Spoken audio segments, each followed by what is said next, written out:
Suzi Wells, who has a talk that's intriguingly titled Infinity.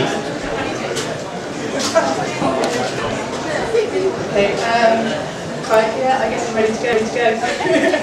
Okay, right, so I'm going to talk about infinity and beyond, and thanks to Voltaire's catchphrase, he's pretty much appeared in every article about this since Toy Story came out. And so Seeing Infinity is the title of my talk. I kind of decided I wanted to try and get across some university level maths in this format and see if it works. So I'm really sorry for experimenting on you. It'll be over quite quickly. There's not very much maths in it, I promise. And so what I really love about maths, what did it to me, was the sort of elegance and beauty and quite often the simplicity of mathematical proofs and how elegantly they work. So that a mathematician will just twist the problem round so that seeing it from a different angle, the answer will just fall out of the bottom, kind of like the colourful island here. And the study of infinity gives us a great example of this. So you might have been told that infinity isn't a number. Well, it's probably better to think of it as a number that a badly behaved one, a kind of eccentric but lovable uncle of a number. For example, if you think about an infinite hotel with an infinite number of rooms, each of which already has an occupant, it's high season. If a new guest turns up, then can we accommodate him?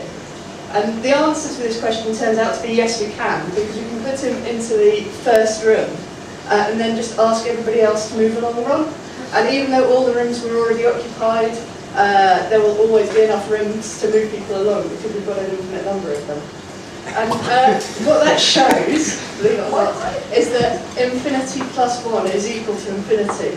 And it actually turns out that infinity times 2 equals infinity. Infinity times pretty much anything is infinity. So people started to wonder if there was anything bigger than infinity.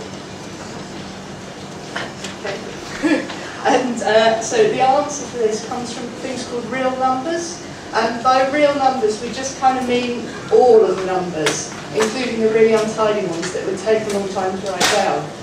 Probably the most famous example of this is pi, which goes on forever. And people look for all kinds of things in the digits of pi and come up with all kinds of crazy theories about it. So the real numbers give us our example of a thing that's bigger than infinity, because it turns out that there are more of them, even between 0 and 1, than there are whole numbers between 1 and infinity. Proof of this is my favourite proof. I don't get out much. It shows us that infinity was more complicated than we might at first have thought.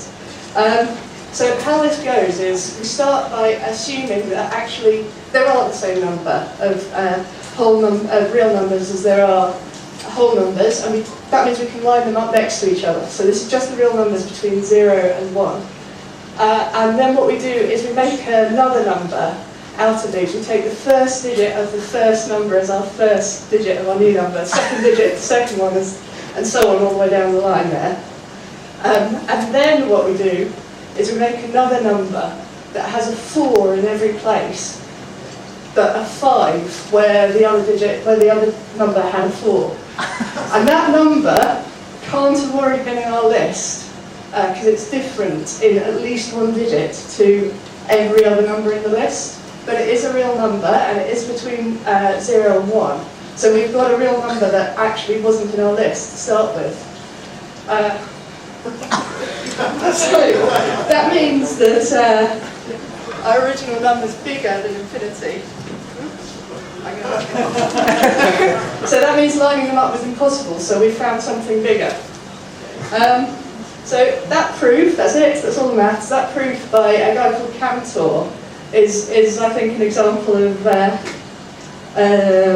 something, very, very simple. You just kind of twist the problem round and the solution comes out the bottom.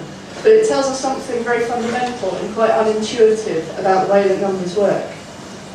So at the last Ignite Cardiff, people were going around saying, do a talk. And I was like, no, I'm not interested in anything, I can't, don't have anything to talk about. And one of the guys, in the nicest way possible, handed me a book of knitting and told me to get a hobby. And I kind of thought, actually, yeah, that's quite pathetic. So I put this together. I hope it made at least a little bit of sense. It's been a great fun putting it together, and I would highly recommend to anybody else that you have a go. Cheers.